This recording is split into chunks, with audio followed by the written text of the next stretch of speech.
Story number 1. For years, I've kept a secret that weighs heavier on me with every passing day. It's not the kind of secret that you can casually bring up in conversation. It's not the type of thing you can just drop over dinner or mention during a casual chat with friends. No, this is something I've buried so deep that sometimes I wonder if I'm ever going to be able to let it out. I have a heart condition, a serious one, and no one knows, not even my family. They know I've got heart issues, sure, but I've never told them the full story. I haven't told them that it's incurable, that the doctors gave me a rough estimate of how long I have left, and that time is ticking. You see, it all started about 10 years ago when I was 29, fresh out of a nightmare with cancer. I'd gone through chemo, lost my hair, felt the world closing in around me, but I survived. I made it through the treatments and came out the other side. I thought I'd won, but no one told me that winning came with a cost, a price I'm still paying every day. The chemo that saved me also destroyed my heart. At the time, the doctors warned me that continuing with the chemo could cause long-term damage, but the alternative was worse. It was simple. Either I risk heart problems down the line or stop the treatment and almost certainly die of cancer. My kids were barely toddlers back then, 1 and 2 years old. So, of course, I didn't hesitate. I chose the chemo, chose to fight to stay alive for them. I won the battle against cancer, but I didn't realize I'd started a war with my own body. About a year after I finished treatment, I started feeling off. A tightness in my chest that wasn't normal, dizziness that would come out of nowhere, fatigue that hit harder than it should. But I chalked it up to post-treatment exhaustion. I'd been through hell after all. Of course, I was tired. It wasn't until a routine checkup that the truth hit me. The damage to my heart was worse than they'd expected. I had dilated cardiomyopathy, which meant my heart was weakening and stretching, struggling to pump blood like it used to. The worst part? It wasn't going to get better. The best they could do was manage the symptoms and slow down the progression, but eventually, my heart would give out. The doctors gave me a timeline, though they danced around the specifics at first. I pressed them for answers, needing to know how much time I had.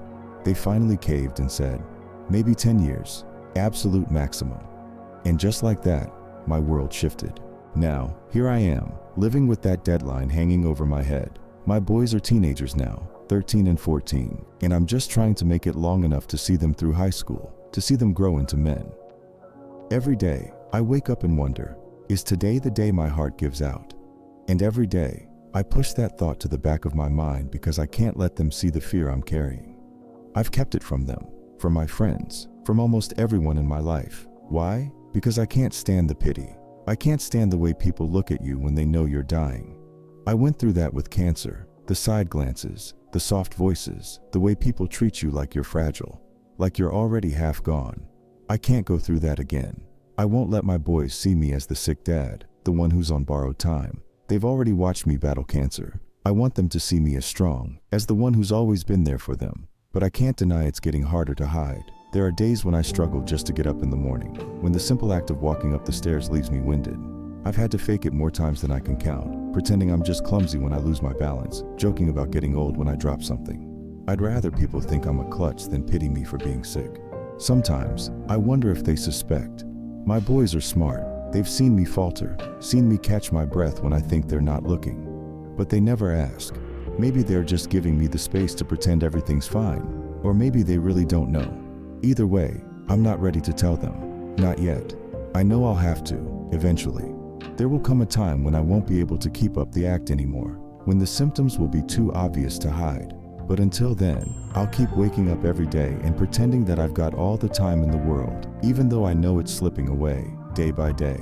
Because here's the thing, I'm not afraid of dying. I came to terms with that a long time ago. It's not death that scares me. It's leaving them behind, not being here when they need me. I just want to make sure they'll be okay without me. I want to make sure they know how much I love them, how proud I am of the young men they're becoming. So yeah, that's my secret. I'm living on borrowed time and no one knows it, not yet. Story number 2. It's strange how some secrets stay buried for so long, even when they're small, silly things. You wouldn't think they'd matter years later, but they stick with you. And my secret? It's nothing huge, no life-altering event. No crime or betrayal, just something small, dumb even, but it still makes me laugh and cringe every time I think about it. It was at work about 4 years ago. We had this annual chili cook-off, kind of a big deal in the office. The kind of event where people really get into it, competing for bragging rights. There's a trophy involved, but it's not about the prize, it's about the glory. My coworkers took it seriously, bringing in homemade recipes, carefully crafted over the course of days, some of them passed down from generations. Me? I wasn't exactly known for my culinary skills, but for whatever reason, I decided I was going to enter. I wanted to be part of the fun, join in the office banter leading up to the big event. But there was one problem. I didn't know the first thing about making chili, not a clue. I could barely cook pasta without setting off the smoke detector, so the idea of slow cooking a pot of chili? Yeah, not happening. The event was on a Friday, and by the Wednesday before, I still hadn't figured out what to do. Everyone in the office was talking about their secret ingredients: cocoa powder, beer, fancy types of peppers. They were hyping up their recipes, and the pressure was on. I started to panic. I didn't want to back out, but I also didn't want to show up with a disaster in a bowl. Then I had a moment of pure desperation. I was sitting in the Wendy's drive-thru, waiting for my order when it hit me. Wendy's chili. You know, the kind you get with your burger and fries? It wasn't the most gourmet option, but people loved it, right? And best of all, it was already made. So here's what I did. I ordered the largest batch of chili they could give me. Multiple cups, all packed to go. I rushed home, dumped it into a crock pot, and threw in a couple of spices I found in the back of my cabinet, just to make it seem like I'd added my own twist. I even mixed in a can of beans for good measure. Once it was all stirred up, it looked legit. On the day of the cook-off, I showed up with my crock pot, feeling like a complete fraud. People were walking in with these huge pots, talking about how long they'd spent perfecting their recipes. While I was standing there with fast food chili disguised as my own, I tried to keep a low profile, setting up in the corner and avoiding too much conversation. But here's the thing, I won. Well, second place. But that was enough to throw me into a spiral of guilt. I hadn't expected anyone to vote for mine, let alone enough people for me to place. I couldn't believe it. People were coming up to me, saying how much they loved the smoky flavor, and asking me what my secret ingredient was. I remember someone asking, "Do you use beef stock or chicken stock as your base?" I had no idea what to say, so I just shrugged and said, "Oh, it's a family recipe." The worst part? I had to stand there while they announced the winners, holding my fake chili in a crock pot like I'd slaved over it for hours. They handed me a little certificate and everything, and I felt like a total imposter. But I couldn't back out. I just smiled, nodded, and let everyone believe I'd actually earned it. I've never told anyone the truth, not even my closest friends at work. They still talk about that year, saying how great my chili was, and every time they bring it up, I want to sink into the floor. It's become this running joke in the office that I'm secretly a great cook, and they keep telling me I should enter again. But there's no way I can repeat that stunt, not twice. It's funny how something so small, so trivial, can stick with you. It's not like I committed a crime or anything, but it's become one of those memories that haunts me. Every time I walk past a Wendy's, I get this flash of guilt, and to this day, I can't look at a bowl of chili without feeling like a total fraud. Maybe one day I'll confess. Maybe I'll tell everyone the truth and finally put this ridiculous secret to rest. But for now, I guess it's staying in the crock pot. Story number 3. This one isn't something I've ever talked about, not to anyone, not even my closest friends. I've kept it buried for so long that sometimes I wonder if I've imagined the whole thing. But every time I think about it, I remember how real it was. The fear, the confusion, the guilt. It's a secret that's haunted me since I was 9 years old. It started one summer when my friend Lisa came over for a sleepover. She was 2 years older than me, and I always thought she was so cool. She knew all the latest music, had a phone way before I did, and was always talking about boys and crushes. Things I didn't really care about yet, but I pretended I did because I wanted to be on her level. That night, we were messing around on my laptop, just goofing off, playing games, watching random videos on YouTube. Nothing out of the ordinary. Then, Lisa asked if we could try out this website she'd been using. Something like Omegle, where you video chat with strangers. I'd never heard of it before, and I was kind of nervous, but Lisa assured me it was fun. You just talk to random people for a bit and then click to the next one, she said. It's hilarious. At first it was harmless enough. We laughed at the weirdos we saw, making faces at the screen, and then skipping to the next person. But then, it took a dark turn. This one guy came on the screen, and right away, he wasn't like the others. He wasn't just laughing or messing around like most people. He was asking questions, creepy ones. At first, they seemed innocent, asking how old we were, where we were from.